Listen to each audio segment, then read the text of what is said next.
नमस्कार, ये है आवाज एट 9। आपके साथ मैं हूं विपिन भाट। दिन भर की सबसे बड़ी सबसे अहम खबरें लेकर आपके लिए। सबसे पहले बताते हैं आपको हेडलाइंस।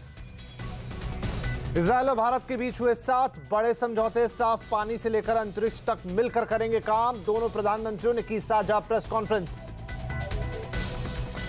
एक देश एक टैक्स का सपना पूरी तरह साकार। जम्मू कश्मीर विधानसभा में भी पास हुआ जीएसटी बिल। जीएसटी लागू होने से गदगद हुए वित्त मंत्री। एसबीआई कॉन्क्लेव में कहा, जीएसटी लागू करने में नहीं आई कोई दिक्कत, तेजी से बढ़ रहे हैं रजिस्ट्रेशन। जीएसटी में सामान बेचने और खरीदने वाले बिल की मैचिंग के लिए ना हो परेशान। जीएसटी नेटवर्क ने किया है खास इंतजाम। जीएसटीएन सीईओ प्रकाश कुमार के साथ आवाज से एक्सक्लूसिव बातचीत। शेयर बाजार में तेजी का मूड, 9,600 के ऊपर टिका निफ्टी। बैंक शेयरों में अच्छी खरीदारी। मार्केट कैप के लिहाज से आरआईएल फिर बनी नंबर 1 कंपनी। रेरा के बाद देश में 41% तक घट गए नए घरों के लॉन्च, लेकिन बाजार में अफोर्डेबल प्रोजेक्ट की बाढ़। नाइट फ्रैंक इंडिया की रिपोर्ट। मर्सिडीज ने नए अवतार में उतारी एसयूवी जीएलए। कीमत 30 लाख से शुरू। बीएमडब्ल्यू X1 और ऑडी Q3 को देगी टक्कर।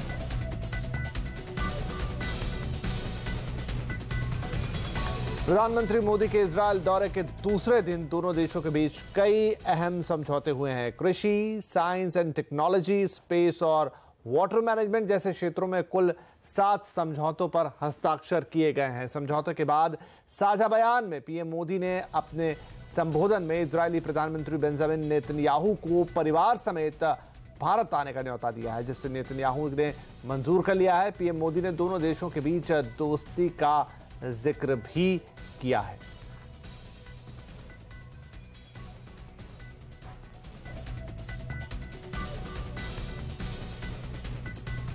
Prime Minister Netanyahu and I agreed to do much more together to protect our strategic interests and also cooperate to combat growing radicalization and terrorism, including in cyberspace. We also discussed the situation in West Asia and the wider region. It is India's hope that peace, dialogue and restraint will prevail. Israel के प्रधानमंत्री Benjamin Netanyahu ने इस मुलाकात को ऐतिहासिक बताया है। साथ ही जानकारी दी कि दोनों नेताओं ने विश्व के कई अहम मुद्दों पर भी बातचीत की है। I have a feeling that today India and Israel are changing our world and maybe changing parts of the world, because this is a cooperation, it's a marriage really made in heaven, but we're implementing it here on earth. इससे पहले प्रधानमंत्री नरेंद्र मोदी ने आज Israel के राष्ट्रपति रुवेन Rivlin से मुलाकात की। रिवलिन ने प्रोटोकॉल तोड़कर पीएम मोदी का स्वागत किया। राष्ट्रपति रिवलिन से मुलाकात के दौरान पीएम मोदी ने कहा कि दोनों देशों के नाम की शुरुआत आई से होती है, आई फॉर इंडिया और आई फॉर इजराइल। इसके अलावा मोदी ने इजरायल का मतलब इजराइल इज रियल फ्रेंड बताया। आज इजरायल में प्रधानमंत्री नरेंद्र मोदी ने 26/11 के मुंबई हमलों में बचे और अब 10 साल के हो चुके बेबी मोशे से मुलाकात की। इस दौरान मोदी के साथ इजराइल के प्रधानमंत्री नेतन्याहू भी मौजूद थे। इस मौके पर मोदी ने मोशे को एक खास गिफ्ट भी दिया। मोशे के दादा ने प्रधानमंत्री मोदी का आभार व्यक्त किया और कहा कि जैसा प्यार आपने मोशे को दिखाया वैसा ही मोशे भी आपसे प्यार करता है। मोदी ने मोशे को भारत आने का न्योता दिया, जिसके बाद इजरायली प्रधानमंत्री नेतन्याहू ने कहा कि वो मोशे को अपने साथ लेकर भारत आएंगे। אלינו, ראש הממשלה אלינו.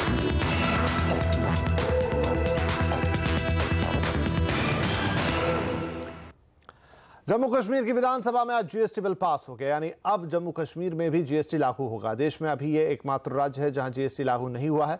ऐसे में यहां के व्यापारियों का जीएसटी का फायदा नहीं मिल रहा था। साथ ही जम्मू कश्मीर से बाकी देश में सामान मंगाने पर महंगा भी पड़ रहा था। इसके कारण राज्य से आने वाले अखरोट और केसर जैसी चीजों की महंगाई बढ़ने की आशंका थी। जम्मू कश्मीर में जीएसटी का विरोध करने वालों की दलील थी कि ये राज्य की आर्थिक आजादी के खिलाफ है। जम्मू कश्मीर में जीएसटी बिल पास होने को अरुण जेटली ने बड़ी जीत बताया है। एसबीआई बैंकिंग कॉन्क्लेव में वित्त मंत्री ने कहा कि अलगाववादी देश के नए टैक्स सिस्टम से जुड़ना नहीं चाह रहे थे, लेकिन इस मामले में जनता की जीत हुई है।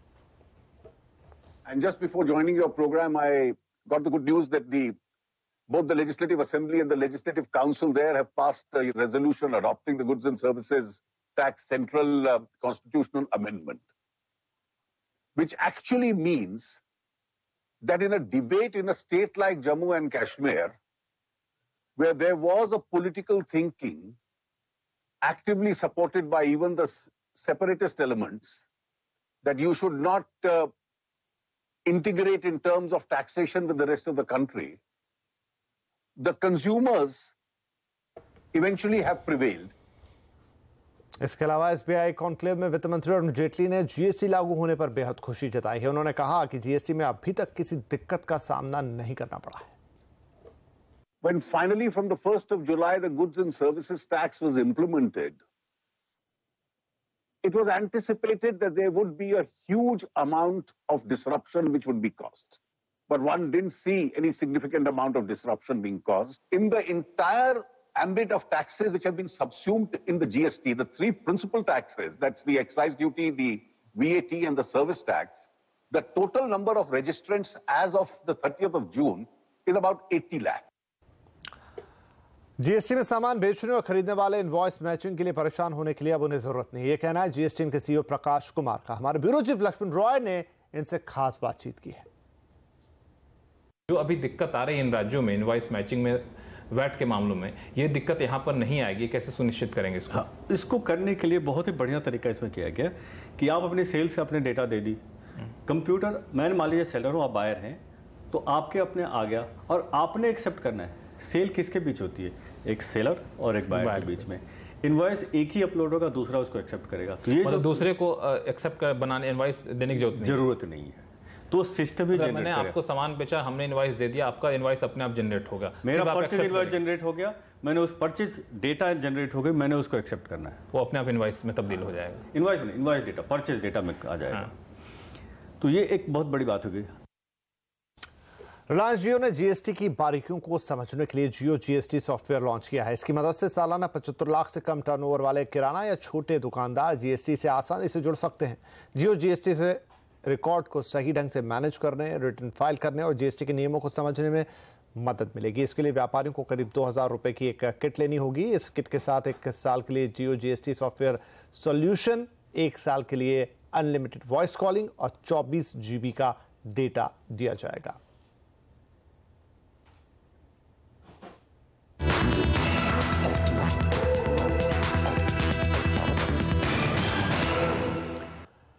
कर्ज में डूबी टेलीकॉम कंपनियों के लिए जल्दी बड़ी राहत आ सकती है। सीएनबीसी आवाज को मिली एक्सक्लूसिव जानकारी के मुताबिक कंपनियों की माली हालत पर चर्चा करने के बाद इंटर मिनिस्ट्रियल ग्रुप ने अपनी रिपोर्ट तैयार कर ली है। इस पर जानकारी के लिए अब हमारे साथ है हमारी संवाददाता दीपाली नंदा।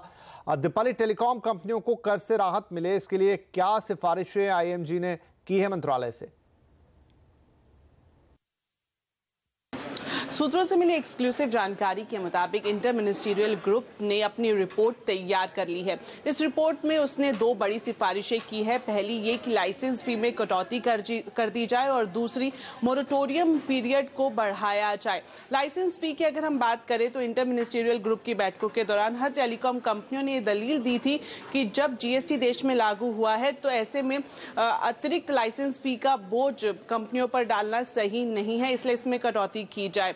दूसरी सिफारिश मोरेटोरियम पीरियड को लेकर जो आईएमजी ने की है उसका भी बड़ा फायदा हो सकता है। अभी जो मोरेटोरियम पीरियड है वो सिर्फ 2 साल का है और ये सिफारिश की गई है कि इसको बढ़ाया जाए। हालांकि अभी मंथन लगातार जारी है, दूरसंचार मंत्रालय इस पर विचार विमर्श कर रहा है और जल्द ही वित्त मंत्रालय से मुलाकात करके आखिरी फैसला लेगा। सूत्रों से हमें जानकारी मिल रही है कि ये जो 2 बड़ी सिफारिशें आईएमजी की तरफ से की गई है, दूरसंचार मंत्रालय भी इसके पक्ष में है और वित्त मंत्रालय से चर्चा करने के बाद ये उम्मीद जताई जा रही है कि अगले 8 से 10 दिनों में टेलीकॉम कंपनियों के लिए ये अच्छी खबर निकल कर आए। जी दीपाली, शुक्रिया।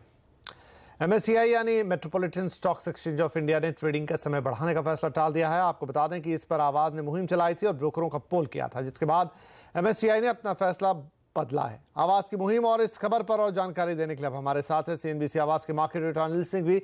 अनिल जी, विस्तार से बताएं कि क्या था पूरा मामला और हमारी मुहिम के बाद क्यों बदल दिया गया फैसला। कल देर शाम से आज दोपहर तक अगर बाजार में शेयर के दामों और सेंसेक्स निफ्टी से भी ज्यादा किसी एक बात की चर्चा हो रही तो वो ये कि मेट्रोपॉलिटन स्टॉक एक्सचेंज यानी कि MSCI ने कल देर शाम एक सर्कुलर जारी किया और उसमें ये कहा कि 7 जुलाई से वो अपने ट्रेडिंग का समय बढ़ाने वाले हैं, सुबह 9 बजे से लेकर शाम को 5 बजे तक, यानी कि जो 3:30 बजे बाजार बंद होते हैं वो 5 बजे तक खुले रहेंगे। और इससे पूरे बाजार के लोगों में हड़कंप मच गया। लोगों को ये लगा कि अब MSCI भले वो अपने अस्तित्व के लिए संघर्ष कर रहा है, उस एक्सचेंज पर हार्डली कुछ कारोबार होता है, लेकिन कहीं उनका देखा देखी BSE और NSE भी ऐसा कदम न उठा ले। और अगर उन्होंने ऐसा किया तो फिर ये बाजार के कारोबारियों के लिए, चाहे फिर वो फंड मैनेजर्स हों, इन्वेस्टर्स हों, ट्रेडर्स हों, ब्रोकर्स हों, रिसर्च वाले लोग हों या फिर बैक ऑफिस का काम करने वाले लोग, उन सब के लिए बड़ा मुश्किल होगा। और इसके चलते हुए लोगों में काफ़ी आक्रोश दिखा। लोगों ने सोशल मीडिया पर अपना आक्रोश जाहिर किया।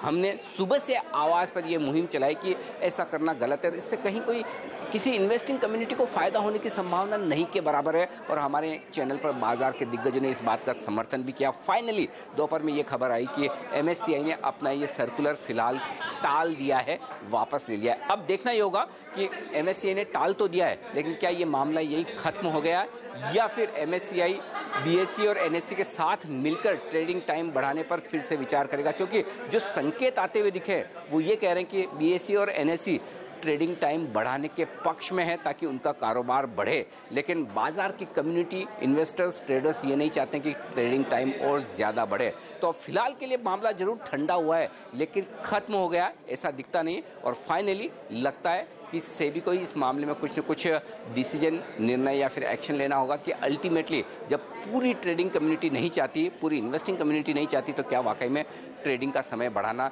सही होगा। लेकिन फिलहाल के लिए MSCI के इस डिसीजन पर उन्होंने खुद अपने सर्कुलर पर रोक लगाई है, तो आगे डेवलपमेंट काफ़ी इंटरेस्टिंग होंगे। शुक्रिया अनिल जी। शेयर बाजार में तेजी का मूड नजर आया। बाजार की शुरुआत और हल्की बढ़त के साथ हुई थी। हालांकि शुरुआत में ऊपरी स्तर पर दबाव दिखा, लेकिन बाद में बाजार में अच्छी खरीदारी भी नजर आई। रियल्टी, बैंक, एनर्जी, मेटल शेयरों में अच्छी तेजी रही। वहीं FMCG और IT शेयरों में बिकवाली का दबाव नजर आया। कारोबार के आखिर में सेंसेक्स में आज 36 और निफ्टी में 24 पॉइंट की तेजी देखने को मिली। निर्मल बैंक सिक्योरिटीज के CEO राहुल अरोड़ा का मानना है कि बाजार में बड़ी तेजी की उम्मीद नहीं है। दिसंबर से बाजार ने अच्छी तेजी दिखाई, लेकिन GST लागू होने के बाद बाजार में एक ठहराव दिख रहा है और इसका सबसे ज्यादा नुकसान बैंक निफ्टी को उठाना पड़ सकता है। देखिए, आप बैंक शेयरों की बात कर रहे थे, जैसे मैंने जिक्र किया, bank Nifty has been the biggest contributor. मुझे लगता है कि अगर मार्केट को यहाँ से करेक्ट होना तो थोड़ा बैंक निफ्टी में भी पॉज आएगा। आई डोंट नो कि किस हद तक आएगा।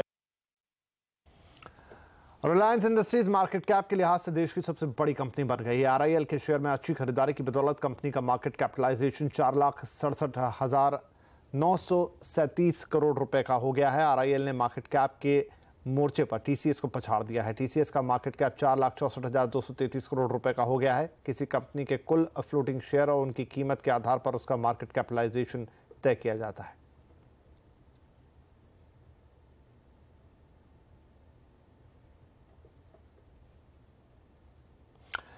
और यहां पर आपको बता दें कि इस वक्त आप जो चैनल देख रहे हैं CNBC आवाज, वो TV 18 ब्रॉडकास्ट का चैनल है, जिसका स्वामित्व रिलायंस इंडस्ट्रीज के हाथ में है।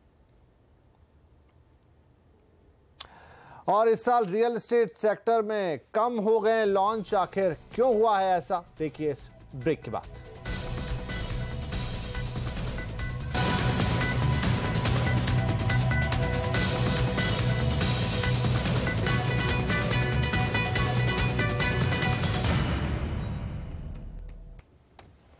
रियल एस्टेट रेगुलेटर ने देश में नए प्रोजेक्ट के लॉन्च पर ब्रेक सा लगा दिया है। Property consultancy firm Knight Frank India की रिपोर्ट के मुताबिक साल 2017 की पहली छमाही में लॉन्च 41% तक घट गए हैं। ये पिछले 7 साल में सबसे कम है। इसी तरह बिक्री में भी 11% की गिरावट आई है, जो पिछले 5 साल में सबसे नीचे है।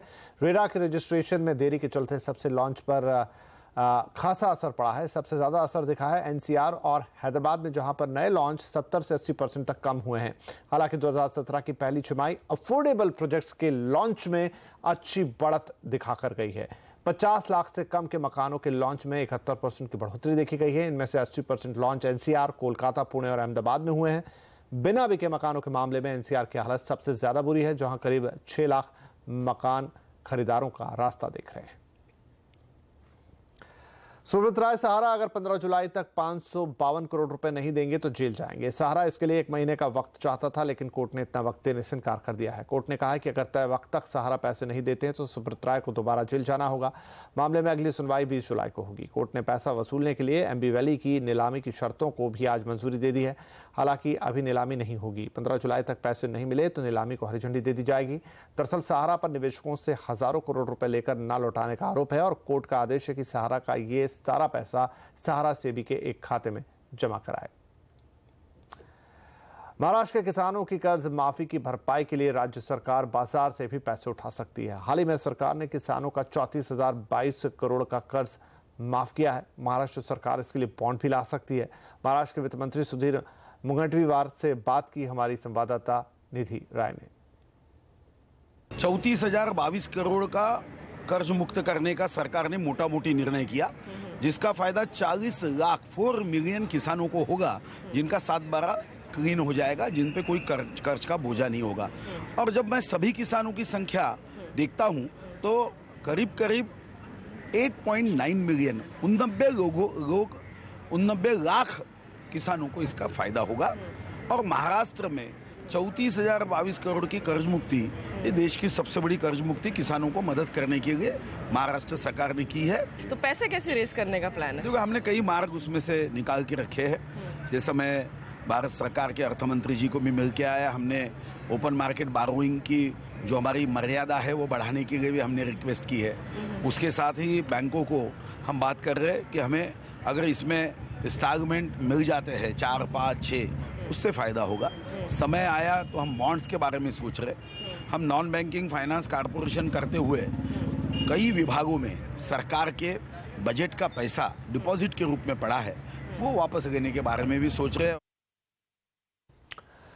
अगले आम चुनाव के बारे में आरजेडी प्रमुख लालू प्रसाद यादव ने एक बड़ा बयान दिया है। उन्होंने कहा कि 2019 के लिए देश में हर पार्टी को एकजुट होकर बीजेपी के खिलाफ लड़ना होगा। 2014 में भी इसकी एकजुटता की कमी के कारण या विपक्षी एकजुटता की कमी के कारण बीजेपी सत्ता तक पहुंची। लालू ने कहा कि इस वक्त देश में अघोषित आपातकाल या इमरजेंसी चल रही है। हर राज्य में एक दूसरे नेता लड़ रहे थे, हम लोग आपस में, और नतीजा हुआ कि नरेंद्र मोदी की सरकार बन गई। तानाशाही और घोषित इमरजेंसी देश में चल पड़ा है।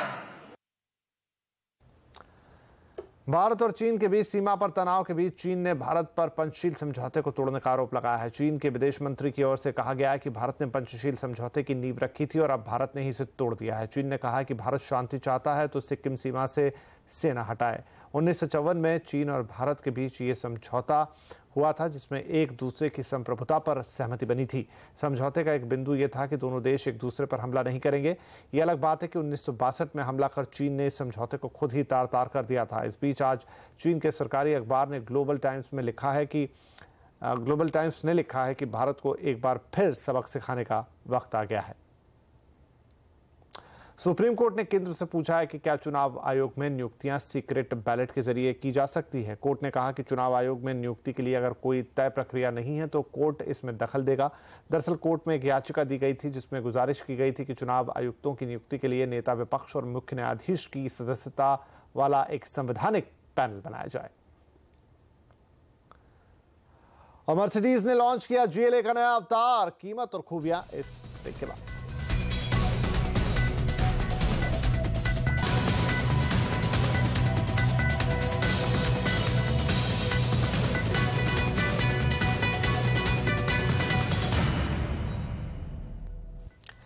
इलेक्ट्रिक गाड़ियों की कीमतें कम करने का एक सरकारी प्लान फेल होता दिख रहा है। दरअसल सरकार ने एनर्जी एफिशिएंसी सर्विस लिमिटेड यानी EESL को यह जिम्मेदारी दी थी। ये वही संस्था है जिसने LED बल्ब की कीमत को कम करने की योजना को अंजाम दिया है। योजना ये थी कि सरकारी महकमों से EESL एक मुश्त ऑर्डर ले, फिर कंपनियों से बोली लगाने को कहे, लेकिन EESL ने फिलहाल बिडिंग रोक दी है क्योंकि EESL को लगता है कि सरकारी नीति इस पर साफ नहीं है, साथ ही मंत्रालयों में भी तालमेल नहीं है। मर्सिडीज बेंज इंडिया ने आज GLA का नया अवतार लॉन्च कर दिया है। इसकी शुरुआती कीमत 30,65,000 से 36,75,000 रुपए के बीच है। GLA मर्सिडीज के बेड़े में एंट्री सेगमेंट की SUV है। इसका सीधा मुकाबला BMW X1 और ऑडी की Q3 से है। नई GLA में कुछ छोटे मोटे बदलाव किए गए हैं, लेकिन इसके फीचर्स और इंजन में कोई बदलाव नहीं है। फ्रंट और रियर बम्पर का डिजाइन नए शेप में है, साथ ही हेडलैम्प में अब LED लाइट्स मिलेंगी। ऑफ रोड में ड्राइव के दौरान बेहतर कंफर्ट मिले, इसके लिए नया सस्पेंशन आया है। फ्रंट ग्रिल का शेप भी कुछ बदला है। इंटीरियर्स में अब 12 कलर एम्बिएंट लाइट दी गई हैं। साथ ही डैशबोर्ड में और भी कई छोटे मोटे बदलाव किए जाएंगे।